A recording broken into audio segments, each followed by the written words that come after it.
Hello, everybody. Welcome to SportsSkope. I'm your host, Robert Butler, on this first day of March, which means we're in the month of springtime 2022. I cannot wait. It's been a very rough winter. Looks like Major League Baseball is going to be late starting. I noticed that this afternoon there's going to be games delayed and games missed. Nobody's even talked about it up until now, that there's actually going to be games missed. Kyler Murray, like I said last week's program, he wants an extension. Give you my opinions on that. Bruce Arians, they've got retirements left and right. What are the Tampa Bay Bucks going to do? I'll give you my opinion. I think they're leaning towards trying to get Deshaun Watson or bust. I think he may retire. I'll get into that. But first, really serious situation going on around the world. I know I like to do this show to get people to escape everything that's going on, but I just could not help to notice this Klitschko brothers situation in Ukraine. These are two brothers here out of the Ukraine, 45 and 50 years old, Vital Klitschko of Ukraine and Vladimir Klitschko of Ukraine. Let me get this going on here. These guys are both Hall of Fame level boxers. One's 50, the other one's 45 years old. And the older of the brothers, Vital, and I'm sure I'm butchering that first name, he's the mayor. He is the mayor of the capital city, Kyiv. He's the mayor. And also, Carlos, this guy went, I want to say he went the distance in 2003 with Lennox Lewis and was beating Lewis on points, but he had a eye injury and they called the fight. And his brother, Vladimir, he is in the Army there, Army Reserve. Both of these guys are 6'7". They are worth $80 and $90 million, not combined. The older's worth, Vitel's worth, he's worth $90 million from what I can find. And Vladimir, he's worth $80 million. So, and these guys are staying and fighting a war that they are highly, highly outmanned. They're really going against the odds. Now, of course, you know, I've been following this really closely. It's fascinating. It's like watching World War II. They've got 40 million people there, but they don't quite have the military of a Russia, whatnot. And these guys are staying and fighting. Now, Carlos, you've got a family, you know. I'm a single. People ask me at work. I've been talking about this since Thursday of last week. And my friends at work, I go to a lot of facilities. People at work have been asking me, they say, so would you stay if you were in that situation, knowing that this war was coming weeks ahead of time? You could have hightailed it to Poland. The leader was offered a way out, Vaskansky or whatever it is, as the prime minister, Zelensky or whatever, to go to America. The Klitschko brothers had connections everywhere. I'm sure they could have got to anywhere in Europe they wanted to. Probably could have got a visa here to the United States, that kind of money, influence, and they wanted to stay. And people ask me, so what Robert, would you do that? And the mood I'm in, what I've had to deal with at work, the road rage, the weather, the frustration, single guy, no kids right now, yes, I would stay and fight. That being said, if my situation had changed, I know the odds are against me. Got a lot I want to live for. I would probably hightail out of there if my situation had changed, if I got in a good job that I liked and maybe got settled in with somebody. So, you know, this story of whether you stay, where you go, you're going against the odds. You know, Ukraine, he says it's a younger country. Carlos says, yeah, it's a fairly new country. They haven't been there hundreds of years. I want to say post World War II. But, the fact that they're worth that kind of money, it's really surprising. And it's commending. It reminds me of, and I wrote a note, Ted Williams going to World War II. Back in that area.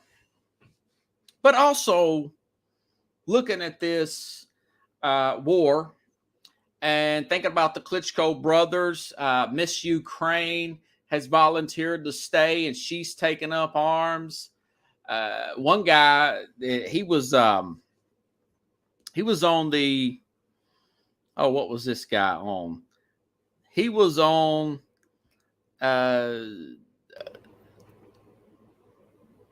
this boxer also, Lemenchiko, he's also going to stay and fight. But there's this guy from Dancing with the Stars. He's trying to get out of the country. So I don't really blame either side for something like that. But going back to this initial attack, okay, so I watched this on video. This has been verified by news agencies. I saw it on social media Thursday. A lot's happened since then. But there's a lady holding a baby in her hand, and there's like Carlos, it looked like a fighter jet, like a F-16, F something like that, coming from Russia, and you could see a missile like I said, this lady standing in the window. You could see a missile off the airplane in the background, and the missile hits 30 yards probably, because you can hear it hit the ground from where this person is.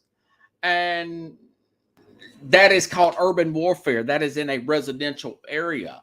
Those are usually against war crimes and all that, right?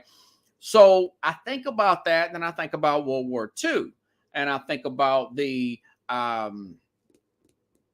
Saving Private Ryan was supposed to be very accurate from the way Normandy was and going into these cities. And also, I watched hours and hours of documentary. I took this in college. I took this in high school, U.S. history. Not as much world history, but I got a good idea of what happened. And we got a lot of film on that. But I think about, guys, going back to those kneel downs, okay? I go back. I think about the kneeling for the flag, okay? And I understand the situation with the flag, about the social justice and all that. But the people, the pro-social justice side is saying, are all those people mad because we don't want social justice? No. There's that could be some, but a lot of people are 85, 90, 92, 95 years old. Still got limbs blocked off. They are people who fought in those wars, and they have seen this kind of urban warfare we're seeing in 2022 in Ukraine. They saw that in the 40s, okay? And some of their, like Drew Brees talking about his grandfather, World War II, and of course he got totally just demolished for saying that. And he's called disrespecting the flag. So if you wondered what's really ticking people off, and I know this is kind of past, but I'm trying to give some of the younger viewers a civic lesson here, okay, on patriotism, and freedom is not free anywhere. You understand that? It's just not free. But when you take that knee, you're disrespecting the flag that people died for in these close proximities, like the lady in the video, okay? Like you see tanks going down city blocks in these cities up in Ukraine. Those people who get irritated when you do that, you've been a football player. I just now read last week that the lowest salary in the NFL now is $700,000. Carlos says, my dad, for this country, I understand the cost. I would stay and fight. Yeah. And if it really come push to shove, I would probably do that. And I was a good fighter in high school. I was a good street fighter. I was taught bullied early on, but I was a pretty good fighter. I try to prevent it. But the more you watch the videos, you kind of don't blame the Klitschko brothers, But as far as these kneels and all that, that's what the World War II crowd, the people who understand that this is not free, what we have. Blood has been shed for what we have here in America. Okay. That's why those old timers get irritated with that. And my thoughts and prayers with the Klitschko brothers and these other boxers. Miss Ukraine, she's a lady. She's up there fighting in these Bronze Star. But yeah, and so that's what that's from. Okay. So I just think that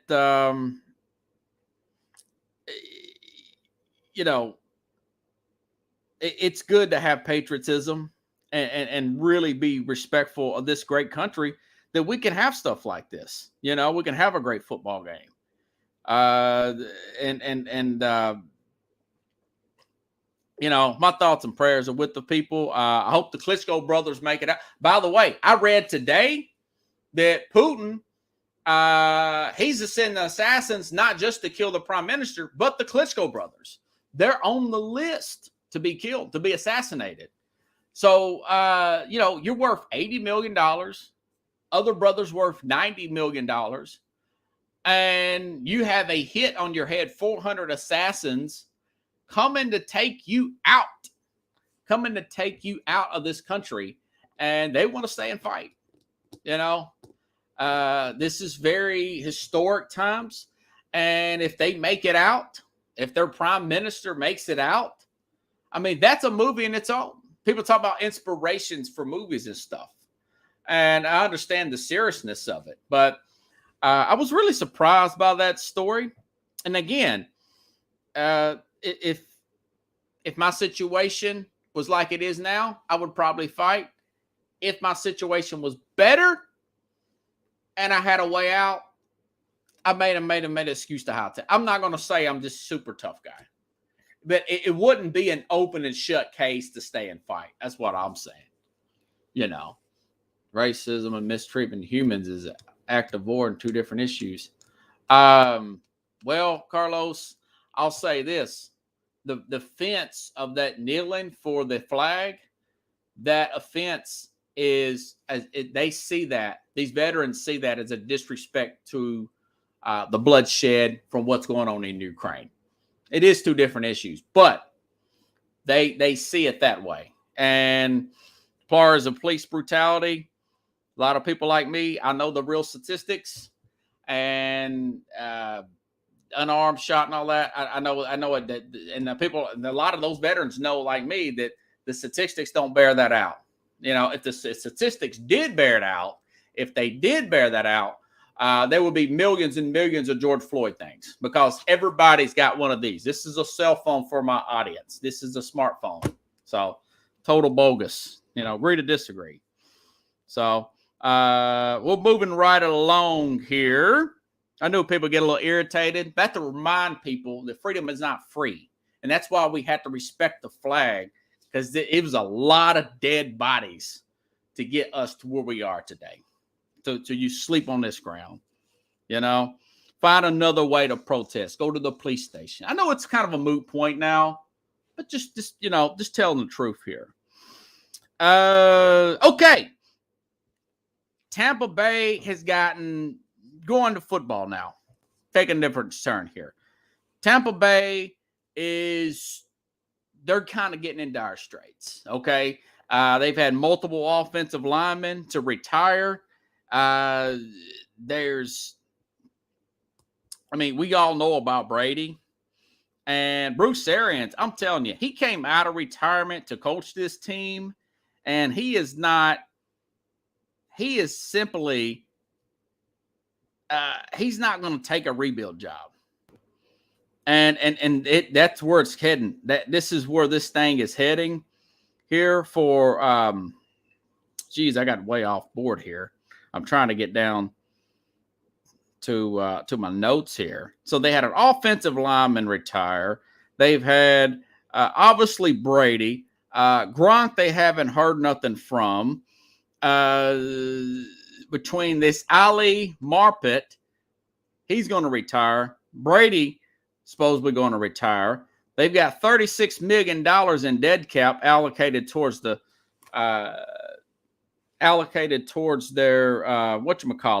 their salary cap.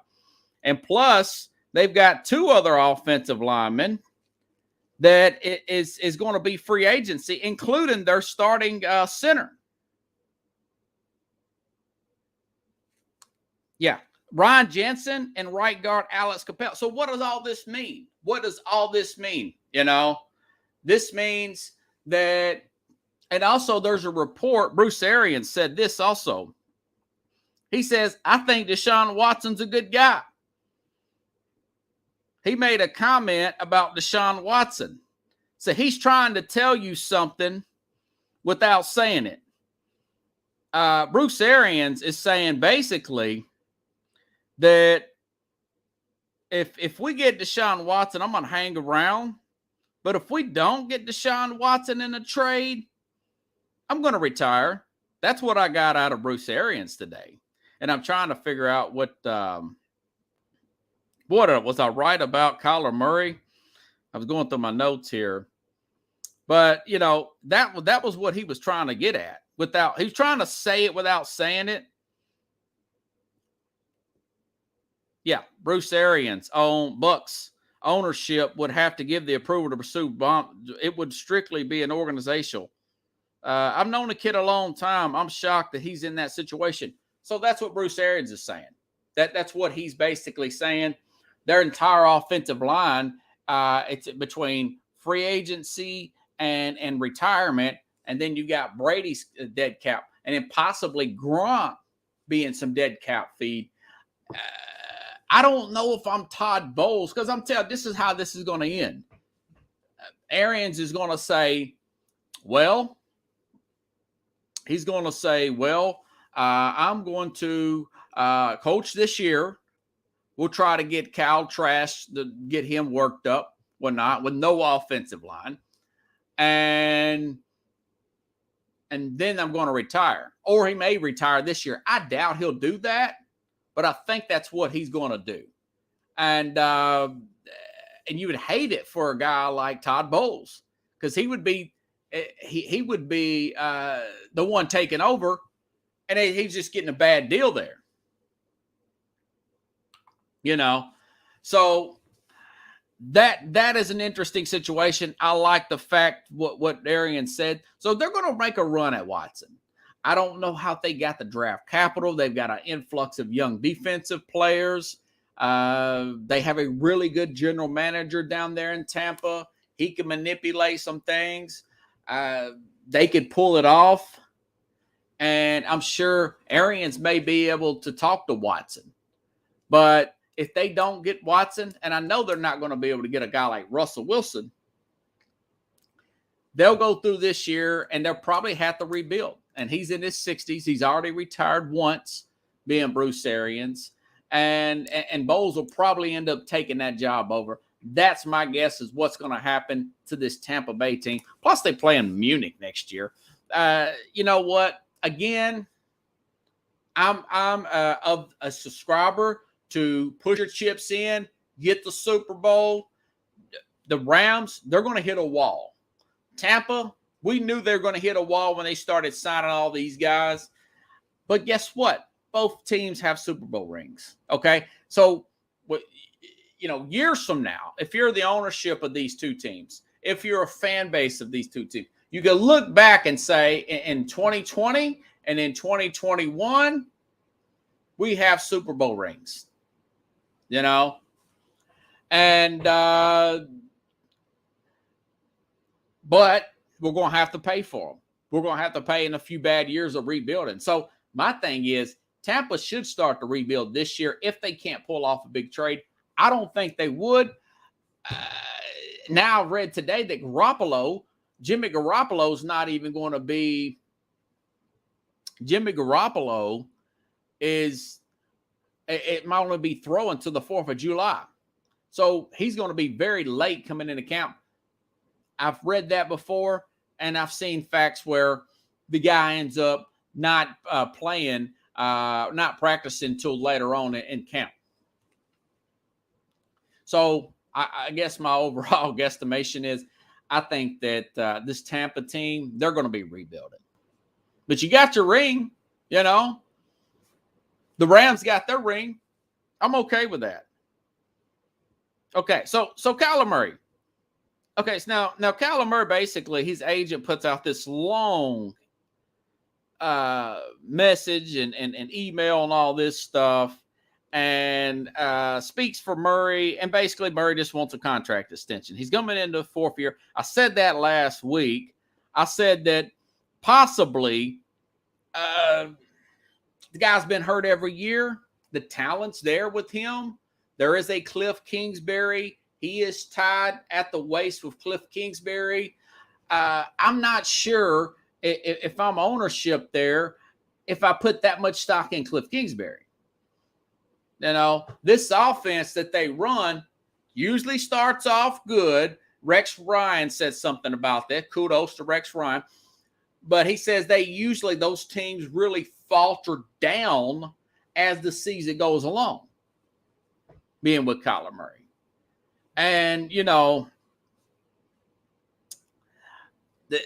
that's Cliff Kingsbury's offense. Now, Murray, the big knock on him coming out of college was, well, obviously he's too small, but getting the ball knocked down at the line of scrimmage, it's not been a problem with him in college and in the NFL that I've seen. Would that change if you put him more? I think he needs to be under center more. He takes too many hits. They run the ball out of the shotgun too much. That offense goes downhill.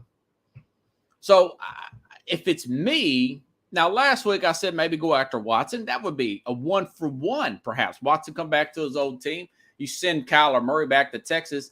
I don't think they're going to do that. You know, I think I just wait and see with Murray. Why? Number one, you've got a coach that's on a hot seat. Number two, can Murray make it through the whole season? That's a $64,000 question. Because each year this guy's been in, he's coming into year 4, okay? He starts off great, and he goes downhill, fatigue, whatever. That's his thing. Is it him or is it the system? So that's what management's got to figure out, okay? If he's hurt again, then you might want to move him and not maybe, or pick up that fifth-year option, go ahead and move him. A guy that's, by the way, he's making $5 million. He's not broke. And Chandler Jones is a free agent. I read that as well. And then you also give another year to Kingsbury. Okay? Or you could try to trade him. But the problem with trading him, Deshaun Watson is a long shot. Then you've got Russell Wilson is in your division. That's not going to happen. Okay? This draft is just not got that lock type of quarterback. I mean, who would you trade him to? If he went after Kenny Pickett, you can't trade him to Jacksonville because a team, what do they want with a quarterback? They've already got Trevor Lawrence. You got Detroit's Pickett second. What are you going to get there? You know? Somebody else could jump you. Washington could jump you and get Kenny Pickett. He's the only one I feel like is probably going to be a starter in this league. And Adam Schefter noted that here are the quarterbacks picked in round 1 to sign a long-term deal before the fifth NFL season the past decade. He names Josh Allen, Patrick Mahomes, Deshaun Watson, Jared Goff, Carson Wentz, and Ryan Tannehill. Other than Ryan Tannehill, these are all guys who won playoff games and or been to the Super Bowl. Now, Carson Wentz was on an MVP season on a team that won the Super Bowl. Love him or hate him, he was on the MVP team of a team that won the Super Bowl. Jared Goff, not the most talented guy in the world. He went to a Super Bowl. Kyler Murray has not won a playoff game yet, okay? Deshaun Watson, multiple playoff games, 2-time you got MVP and Super Bowl MVP. Josh Allen has won multiple playoff games in this list. And, of course, Tannehill, other than Tannehill, Murray, I just would not do that yet. I just would, you got a guy hinting about baseball. You got a guy who hasn't finished a season as good as he starts, So I just don't see how that they can pull off anything. Yeah, $5.5 million, 4th year as a rookie of the year. So this is a year they should go all in and try to win. If you go all in and try to win, you don't want to mess with his contract right now.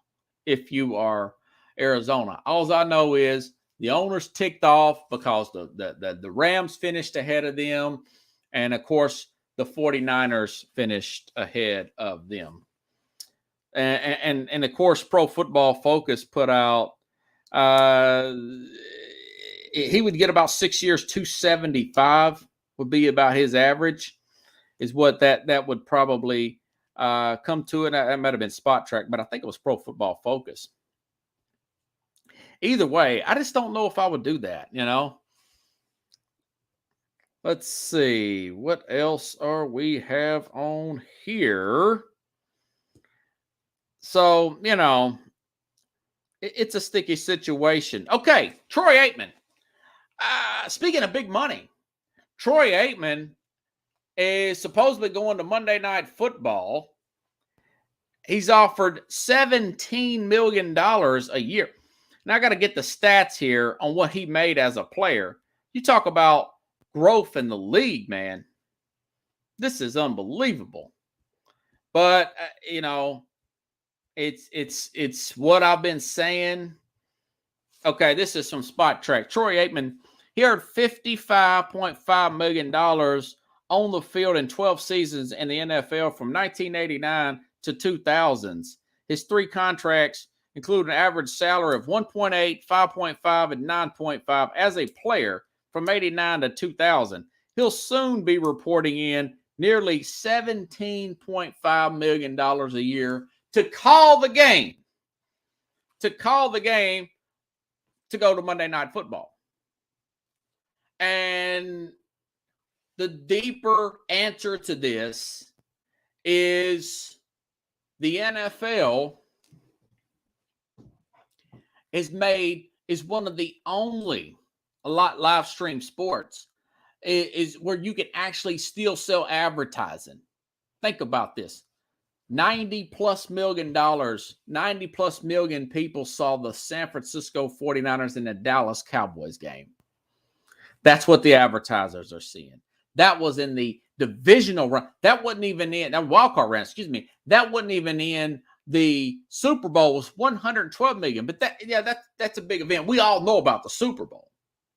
But you've got these cable news places that are viewers are 700,000 people for CNN. And you got a little bit over 1 million for Fox News.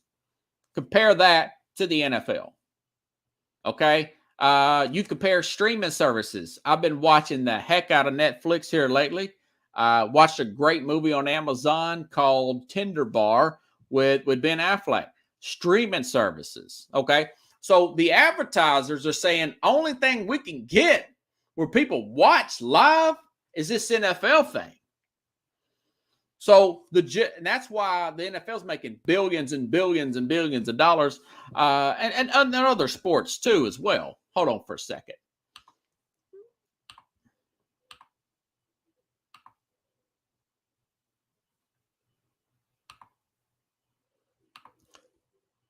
So yeah, you got other sports that are bringing in good money. I mean, of course, now the NBA is down a little bit. College football, it was up last year because there's more parity.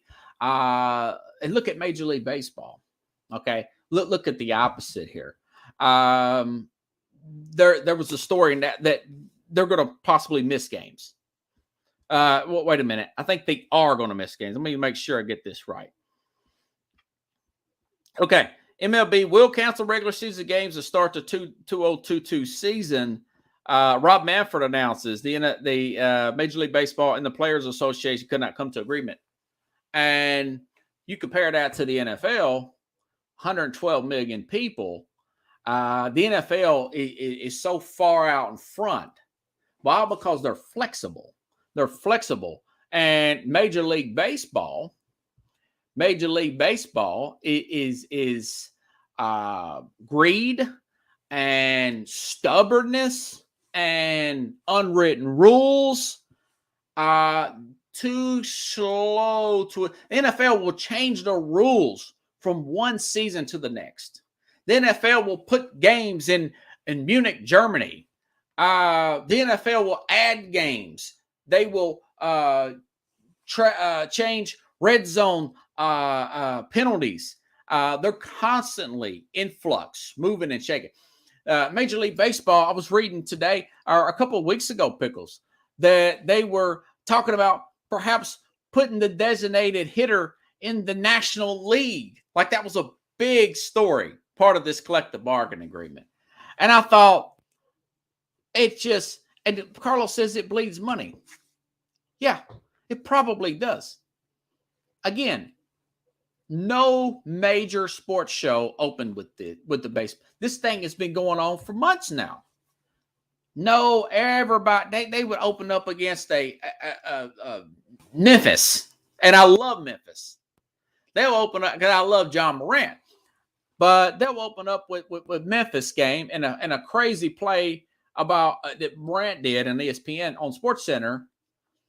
Other than open it up, say, hey, baseball may be missed. And now we've got to the deadline. It's March the 1st, and they still ain't got nothing done in baseball. And then you compare a commentator, Carlos, making $17.5 million to call the games, making more than he did as a player, and Troy Aikman. So I don't know why these other sports do not emulate football. They don't take on the type of movement that the NFL does. I don't know why that they want to compete directly with football. They are insane. The owners, and look, the players union is supposed to have the strongest union of all the sports. But think about this, guys. You guys are around my age. It's watching. Of course, my dad, my mom and dad have watched this show too sometimes. And in my lifetime, we've had more issues with baseball strikes than any other sports. We didn't see a World Series in 94. We did not get to see that great Montreal Expo team in 1994. In 1995, we missed half of the season. The Braves finally got their World Series that all of us wanted them to get in 1995. Never had that in football. I heard it was bad in 87, according to Mike Golick. That they were going to bring some replacements in 1987. But baseball, we've had that strike. In 94, you missed the World Series. And it took the whole home run thing to win it back that turned out to be a steroid era. And now you've got this stoppage here. You've had the Yankees for a long time, and just until recently, I think what do they put on what do they call it now? It's not they got a luxury case. But there was the longest with the Yankees had the Yes Network, and they were just buying the league out in the late 90s and the early 2000s. It was unwatchable at times. But I still pulled for it. It was still fun. They don't want they refuse to make changes. And again, not to beat a dead horse, the month of July is wide open with real estate to have competitive, meaningful, playoff-reading baseball games. The baseball season should end July the 31st. You're not competing with football whatsoever. The NBA's finals, they're done. Ice Cube with a startup, the Big Three startup, has got a contract with CBS for the last 3 years. Forget COVID, the COVID year, 21, of a 3-on-3 basketball tournament with players that played years ago and marginal back. And I record that every Saturday and Sunday, you know. But baseball does not want. What I'm saying is, you would have a money problem. You know, you fix the game, you speed it up, you eliminate shifting, you make the playoffs start August 1st. There's still nothing to work. There's still no football. In August, you have these god awful preseason games that people watch about 20 minutes of, and still no basketball. You have a tennis tournament thrown in there, right? The U.S. Open. But I think that's all Labor Day. You know, I'm a big Stranger Things fan. A good friend of mine, she just told me that Stranger Things on Netflix, the new season's coming out on when? May the 27th. Why? Because that's Memorial Day weekend. And then she said a part 2 is going to come out July the 1st. Why? Because that's Friday of the 4th of July weekend. Okay? But you know what the numbers were when the last Stranger Things was out, guys? And because of this COVID stuff's thrown off scheduling, and a lot of the actors, they're getting in movies and everything. It was July the 4th of 2019. It broke all the records. It broke all the streaming records. Stranger Things season 3. I watched the whole thing in one night. I worked about a half a day that day. I got me pizza, and I just binge watched Stranger Things. And my point is, I could have been watching a playoff race, a divisional race, a pennant race for baseball during that time, you know. But that's stubborn. That you know, started a couple of weeks early, and in the regular season in July, ended July 31st. You start the playoffs in August, and somewhere around Labor Day, you have the World Series. Okay? You're still not competing. And like Charles Barkley said, don't compete with the NFL. He's talking about his sport, basketball, the NBA. Don't compete with it. The NFL they're light years ahead of anybody else. They're paying commentators $17.5 million. The lowest player in the league now makes $700,000. That's not because it's charity. That is because they're making the money and they're separating themselves from everybody else. There's a sense of urgency. They're quick to change the rules, okay? They are America's pastime. They are by far the biggest game, and that is the NFL. But Major League Baseball, old, decrepit, slow to move. I don't know. Maybe when that generation dies off, maybe it'll change, you know? Will never open their books. Yeah. And I'm just not really, it's a stubborn, they have their unwritten rules with the players. I don't like that. Where you're just being this guy. If he celebrates just a little bit on a home run, you know, you had the steroid era. There's a lot of bad that's come from baseball over the last few years. So, anywho, trying to see if okay. There is another story. I did get another story in here. I didn't get to add this, but I will talk about this, guys. Going back to football. Now, Gary Brackett, great linebacker, played 9 years. I'm out of Tennessee. I watched this guy play for the Indianapolis Colts. Gary Brackett, he's an American dream story. He is a great American dream story. This guy, walk on at Rutgers, used to play linebacker for the Colts, guys. Became the team captain. Undrafted free agent, Indianapolis Colts under Tony Dungy.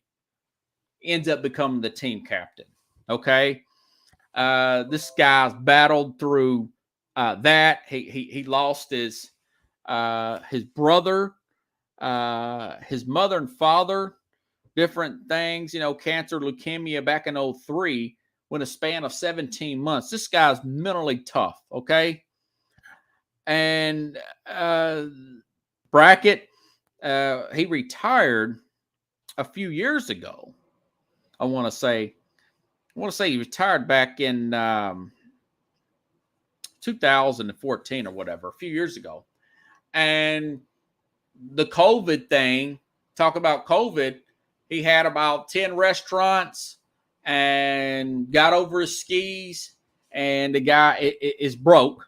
He's actually had to file bankruptcy. This was out of the Athletic. And even though he had the PPE money, couldn't hold his employees up, he's about $5 million in debt. This guy's had to pawn. He auctioned off his Super Bowl ring from 2008. Remember when they beat the Bears there? Brackett, one of the leading players, him, Bob Sanders, those guys. Jim Irsay did find out about that and made him another ring and gave it to him. And also all this, his wife divorces him.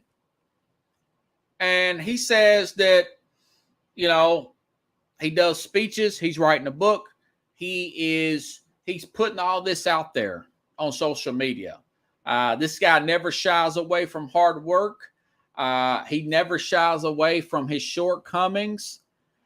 He don't feel sorry for himself. It's a good article there in the Athletic. And, the late, great rapper, and I know he had his flaws too, but DMX says, Carlos, some of us do the winning, but we all do the losing in life.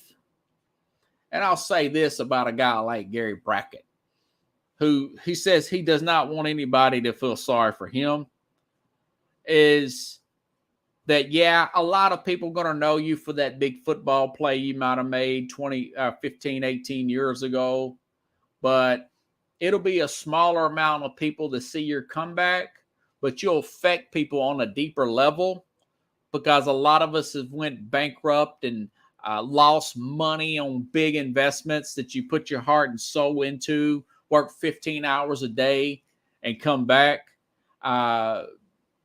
I'll probably get the guy's book just to support him. You're going to affect more people because most of us cannot play in the NFL, okay? It's only the top 1%. I think it's 1,650 people. But, this guy's took business classes. He did everything he could, and he just got in over his skis. It wasn't like he didn't have a lot of savviness.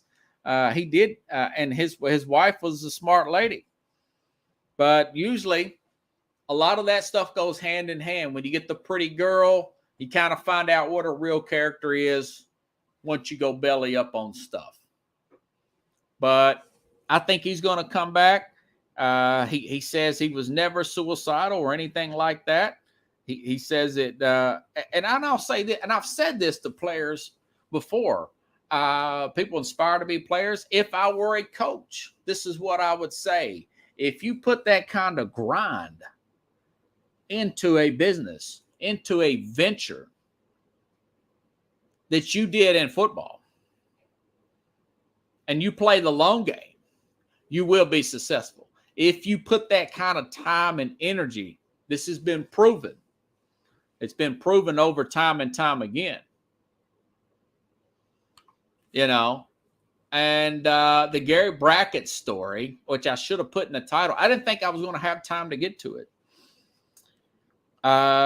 He's a comeback story on the rise. Now, all this happened during 2021.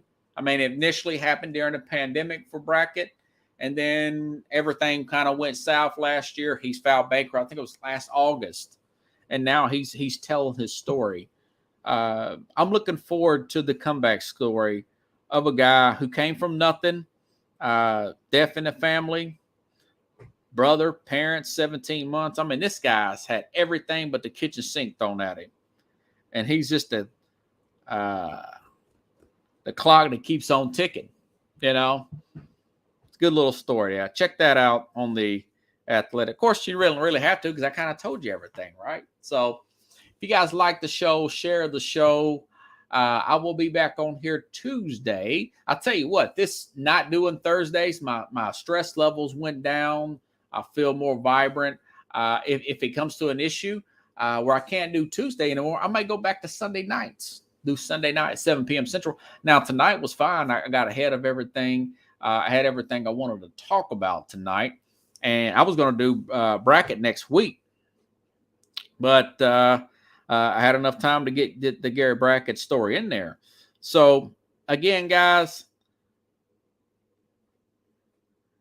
be patriotic, be thankful for where you come from. We've got a crazy war out there, and thoughts and prayers are with those folks.